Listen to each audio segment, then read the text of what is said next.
Bonjour à tous et à toutes, ici Caroline Santos-Vassal. J'espère que vous allez tous et toutes bien. Pour ceux qui ne me connaissent pas, eh bien, je me présente, je suis consultante en communication digitale pour les fromagères et fromagers de France. Et aujourd'hui, j'ai l'honneur eh bien, de recevoir en one-on-one Rebecca Mativet, qui est la fondatrice eh bien, de la boîte du fromager. Donc, Bonjour à tous. Rebecca, bonjour. Est-ce que vous pouvez vous présenter et présenter votre fromagerie? Oui, alors donc, comme vous le disiez, je suis Rebecca, la fondatrice de la Boîte du Fromager. La Boîte du Fromager existe depuis déjà 7 ans. C'est une fromagerie en ligne qui propose également des box par abonnement. Donc le principe, c'est tous les mois, on sélectionne pour nos clients 4 fromages différents qui seront accompagnés d'une fiche explicative. Et ces 4 fromages peuvent être également accompagnés d'une bouteille de vin. Donc, nous, on va peut-être pas commencer tout de suite par raconter l'histoire de la boîte du fromager, mais historiquement, on proposait uniquement des box de fromage et notre offre a évolué au fil des années. D'accord. Alors, Donc, est-ce que vous voulez que je commence par parler de moi? oui, voilà. Voilà. Comment vous êtes arrivé là dans le fromage et comment vous avez eu l'idée de proposer euh, la vente de fromage en ligne? Alors, historiquement, moi, j'avais aucune formation dans le fromage. D'accord. J'avais une formation en audit, donc rien à voir. J'ai travaillé à peu près 10 ans dans des entreprises de conseil et d'audit. Au bout de 10 ans, j'ai eu une petite fille qui m'a fait me remettre en question sur Mhm. ma vie, tout simplement, parce que je travaillais beaucoup et j'imaginais pas d'être absente en ayant un enfant.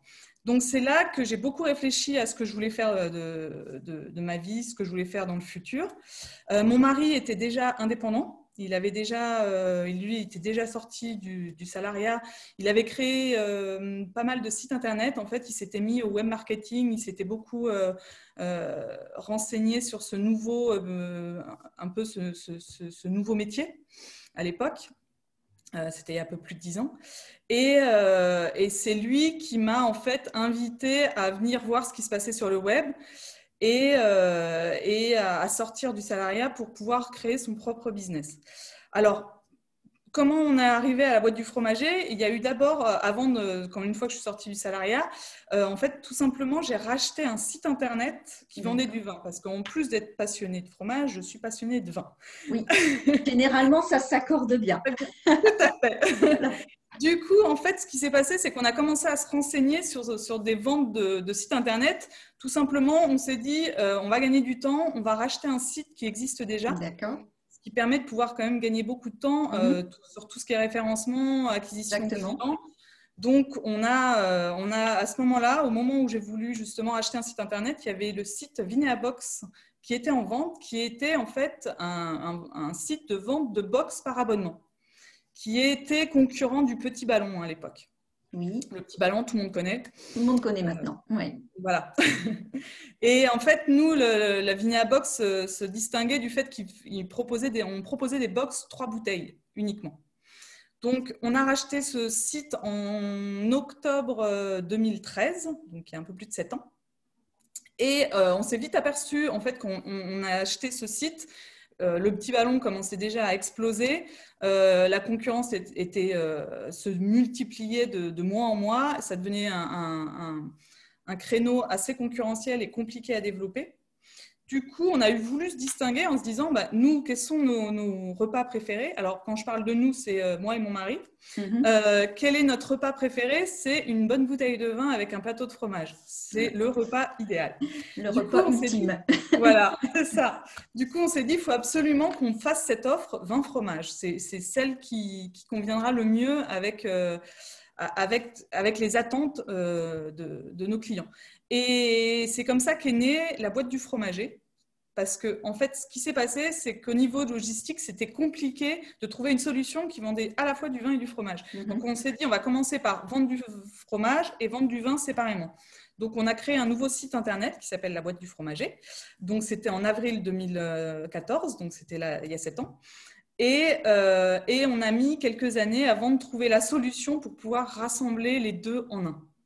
Ce qui s'est passé 1 an plus tard, en fait, on a trouvé un cartonnier qui nous a fait en fait un emballage sur mesure avec la bouteille de vin qui était bien calée et l'emballage isotherme qui conservait bien le fromage. Pour les fromages, oui. D'accord. Donc ça a été… Voilà. Et en fait, au fur et à mesure des années, alors pour le coup, je me suis également formée. J'ai fait la formation de crémier fromager pour pouvoir vraiment connaître les produits qu'on vendait. On a commencé en faisant travailler un fromager partenaire qui envoyait les box. Moi, au bout d'un moment, je me suis passionnée de ce produit. En fait, je me suis aperçue que c'était un produit qui était passionnant, qui m'a en tout cas, moi, plus passionnée que le vin. Et j'ai vraiment eu envie de rentrer dans le sujet et faire moi-même la découpe, faire moi-même les box. Donc, c'est comme ça que j'ai fait ma formation. J'ai trouvé un crémier fromager partenaire sur Bordeaux qui m'a permis de me former à la vente aussi, parce que j'ai fait aussi vendeuse du coup chez ce fromager-là pour pouvoir vraiment m'imprégner du produit. Et il avait raison, il m'a dit la seule manière de comprendre le fromage, c'est de le toucher et de le vendre, de le découper. Et parce que la formation, c'est bien, ça donne des bases, mais ça ne suffit pas en fait pour pouvoir vraiment connaître le produit. Et donc, c'est comme ça que je me suis formée. Pendant 3-4 ans, j'ai travaillé avec… je faisais des remplacements, je faisais les week-ends, les jours fériés. Enfin voilà, dès que je pouvais, j'allais vendre à la fromagerie. Et au fur et à mesure des années, bon, pour le coup, je ne le fais plus, mais ça, c'est une question de temps. C'est pas une question de… Parce que j'adore le faire. Je trouve ça vraiment, en fait, pour moi, c'est pas du travail, c'est vraiment… Un plaisir. C'est un plaisir, le contact avec le client, discuter avec le client des produits, c'est juste un plaisir. Pour le coup, le temps me manque beaucoup maintenant, parce que la boîte du fromager a beaucoup évolué en 7 ans. Du coup, le temps me manque pour pouvoir continuer à le faire, mais en tout cas, je vais toujours le voir, parce que je travaille toujours avec le même fromager à Bordeaux, et du coup, je continue à aller voir avec lui pour regarder des produits, pour les référencer sur mon site, et pour pouvoir les vendre dans ma fromagerie en ligne. Donc, pour continuer sur l'évolution, donc on a fait l'évolution vin d'un côté, fromage de l'autre, qu'on a rassemblé. On a également proposé 2 offres différentes. On a notre offre découverte, parce qu'au fur et à mesure des années, on s'est aperçu qu'il y avait différents types de clients. En fait, on a 2 clientèles différentes. On a ceux qui ne connaissent rien, qui ont l'impression de connaître le fromage parce qu'ils achètent des fromages en supermarché, mais en fait, qui ont l'habitude de manger des fromages au lait pasteurisé, qui n'ont pas beaucoup de goût, qui n'ont pas forcément beaucoup de corps, beaucoup de matière. Du coup, on a fait l'offre découverte qui permet vraiment de découvrir le goût du fromage ou découvrir des nouveaux fromages. Nous, c'était vraiment notre concept, c'est dire un brie de meaux, le client ne sait pas forcément ce que c'est un vrai brie de meaux. Bien affiné, avec du goût, etc. Exactement. Donc, nous, on fait un brie de meaux, 3 quarts d'affinage, qui a vraiment du goût. Et c'est ce que, quand on me dit le fromage est cher, je dis ça dépend, parce que au lieu de manger un morceau comme ça, le brie va suffire un petit morceau comme ça. Et là, pour le coup, ramener au prix, c'est pas si excessif que ça. Donc voilà, on a vraiment voulu accompagner nos clients dans la connaissance du produit, des fromages au lait cru, des fromages… on a encore quelques fromages au lait pasteurisé parce qu'on a certains fromages au lait pasteurisé qui sont bien. Qui sont bien, tout à fait. Donc nous vraiment, la dégustation se fait sur le goût et non pas sur la fiche du fromage. Nous, on va goûter les fromages, on va les sélectionner à travers nos papilles et non pas à travers les yeux et la fiche descriptive du produit. D'accord. Donc, on a cette première offre et on a une deuxième offre qui est l'offre connaisseur.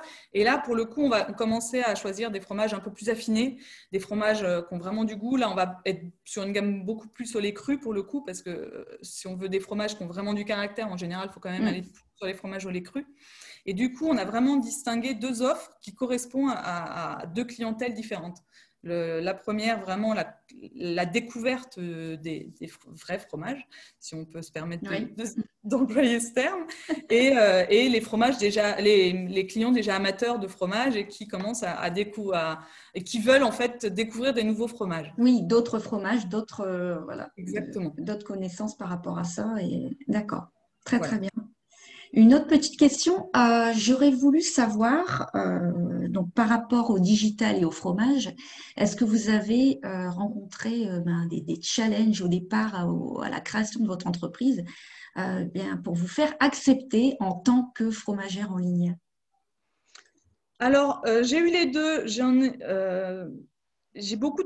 Alors, si on parle des fromagers en tant que tels, au début, j'ai plein de fromagers qui m'ont dit il y a plein de fromagers qui ont essayé, ça marche pas. Euh, tu vas te planter. On a vite compris en fait que malheureusement, mon métier, c'est plus du digital avant d'être fromagère. Moi, ma passion, c'est la fromagère, mais la connaissance du digital est indispensable. En Et fait. primordial, oui. Exactement. Donc, on a vite compris qu'en fait, quand on nous disait ça, on ne comprenait pas. On a vite compris que en fait, c'est tout simplement parce que les fromagers n'ont pas de connaissance digitale. Moi, j'ai la chance d'être accompagnée. Alors, pour le coup, mon associé, c'est mon mari, qui est complètement spécialisé dans le digital. Lui, il connaît le digital avant tout. Donc, il m'accompagne dans le digital. Moi, je peux continuer à m'occuper de la partie fromagère, justement, qui est beaucoup plus passionnante. Enfin, de mon point de vue. Pour le coup, mon mari, c'est le contraire. Lui, il adore c'est bien comme ça. C'est vraiment l'alliance. Tout à fait. Du coup, il m'accompagne vraiment sur toute la partie digitale. C'est indispensable. Pour le coup, je comprends qu'il y ait des fromagers qui se soient plantés. C'est que si on n'a pas de connaissance du web, on ne peut pas y arriver. Et à côté de ça, j'ai eu Pierre, qui, quand je suis allée le voir, je ne le connaissais pas du tout, qui a tout de suite compris qu'en fait, c'était un complément à son activité, que lui, il ne ferait jamais ça. Il ne comprend pas ce que je fais, il ne comprend pas le web, mais il sait que c'est un complément. Et en fait, pour moi, il avait tout compris. C'est qu'en effet, moi, je ne prétends pas remplacer la fromagerie Capignon-sur-Rue. D'ailleurs, quand j'ai mes clients, je leur dis, si vous êtes à Bordeaux, allez voir Pierre. C'est le meilleur fromager de Bordeaux. Vous allez en plus voir une personne qui va vous expliquer chaque produit. C'est indispensable. Le contact humain est indispensable. Donc, moi, je ne me prétends pas remplacer la fromagerie de quartier qui est en bas de chez vous. Non, pas du tout. Moi, je suis là pour compléter une offre pour les clients qui n'ont pas de fromager en bas de chez eux, pour les clients qui ne peuvent tout simplement pas y aller parce qu'ils n'ont pas le temps, ils rentrent à 22 heures, etc. Ils ne peuvent pas se déplacer, exactement. Ils peuvent se faire livrer de bons produits grâce à moi. Mais en rien, et ça, tous les fromagers n'ont pas compris. Mais pour le coup, je suis tombée sur le bon fromager qui a très bien compris que j'étais une activité qui était complémentaire à la sienne et pas du tout concurrente à la sienne. Voilà, tout à fait. C'est un outil qu'on propose en fait. C'est un outil supplémentaire à la vente de fromage physique, on va dire, qui complète l'offre déjà présente. Sachant que nous, à l'époque, en tout cas, quand on avait commencé notre activité, il y avait très peu de fromageries au nombre d'habitants en France. Là, le nombre commence à évoluer pas mal. Il augmente énormément, ce qui est très bien. Mais à l'époque, il y avait une demande énorme. On trouve ça dommage en fait que les gens soient obligés d'acheter leur fromage en supermarché, tout simplement parce qu'ils n'ont pas la possibilité d'avoir un fromager de qualité en bas de chez eux. Donc, c'est plus dans cette optique-là qu'on a créé la boîte du fromager. C'est vraiment pour compléter un manque en France et pour pouvoir proposer des fromages de qualité. Et en plus, on a commencé par la box, mais nous, notre créneau aussi depuis le début, c'est de proposer à nos clients la possibilité de racheter les fromages qu'ils découvrent. Donc, on a une fromagerie en ligne en plus qui permet d'avoir… parce que tout le monde n'est pas à même de vouloir découvrir des nouveaux fromages. Souvent, il y a plein de clients qui veulent toujours leur brie de mots, qui veulent toujours leur commentaire. Ils ne veulent pas forcément découvrir des nouveaux fromages. Donc, pour répondre à cette demande-là, nous, on propose une fromagerie en ligne et pour le coup, c'est Pierre qui fait directement les envois directs de son entrepôt du mine de Bordeaux 2 fois par semaine. D'accord. Voilà, on a cette offre complémentaire par rapport, qui a très bien marché l'année dernière pour le coup, qui a explosé à partir d'avril. Oui, je me doute, avec le confinement et tout, je me doute que ça a bien fonctionné. Oui. Voilà. Bon, j'ai vu que vous aviez une chaîne YouTube aussi. Oui. Je me suis abonnée. C'est assez récent. C'est récent, où vous présentez un fromage, ou un plateau de fromage. Super. Alors, on a commencé cette année, donc c'est vraiment tout récent. En fait, on essaie d'avoir un peu plus de contact avec les clients, justement, parce que depuis le début, c'est moi qui suis derrière la boîte du fromager, mais les clients ne me connaissent pas. Et on s'est dit ça. C'est vrai qu'on ne vous voit pas. Non, parce que j'aime pas trop me montrer, mais en fait, on s'est dit, mais en fait, c'est dommage parce que c'est bien de personnaliser la boîte du fromager, c'est Rebecca en fait. Depuis le début, c'est moi. C'est moi qui fais les sélections, c'est moi qui vais à la découverte des producteurs, c'est moi qui vais… Alors, dans un premier temps, c'est moi qui ai fait même les box, la découpe, la mise sous pli. Là, on est arrivé sur des volumes, mais depuis 2 ans, on a été obligé d'externaliser. Alors, la sélection, je la fais toujours, mais je ne fais plus la découpe et la mise en box depuis 2 ans. Mais pendant 5 ans, c'est moi qui l'ai faite. On embauchait pour pouvoir la finaliser parce que toute seule, ce n'était pas possible. Oui. Mais voilà, pendant 5 ans, c'est moi qui ai tout fait. Et c'est vrai qu'on s'est dit, c'est un peu dommage, on aurait dû le faire dès le début, personnaliser et dire, en fait, c'est Rebecca qui sélectionne les produits. Donc, depuis cette année, on a décidé de présenter en fait les offres du mois et on va essayer également de présenter les fromages qu'on a mis dans la fromagerie en ligne de plus en plus, que je les présente, que je donne quelques anecdotes, que j'essaye d'en donner un petit peu sur quelques informations sur chaque fromage. Et voilà, on va essayer de développer un peu. C'est super. C'est super. Voilà, bon. Eh bien, une petite question, une dernière. Quel est votre fromage préféré? J'aurais dû vous le poser au départ. Oui, alors, c'est une question difficile. Mais pour moi, l'incontournable, c'est le comté fruité. Le comté 16 mois, moi, j'avoue que c'est un classique qu'il y a toujours dans mon frigo parce que je trouve que c'est un fromage qu'on peut cuisiner, qu'on peut manger seul, qu'on peut manger au petit déjeuner, enfin tous les repas. Quand on veut, comme on veut, exactement. Voilà, c'est ça, c'est un produit… Et moi, le fruité, je trouve que il reste doux, fondant en bouche. C'est juste, enfin, moi, j'avoue que c'est mon péché mignon. Voilà. Super. Après, bon, c'est parce qu'il fallait que j'en cite qu'un. Oui, après, on peut en citer plein. Surtout quand on est dans la partie là, qu'on goûte des fromages pratiquement tous les jours. Bon.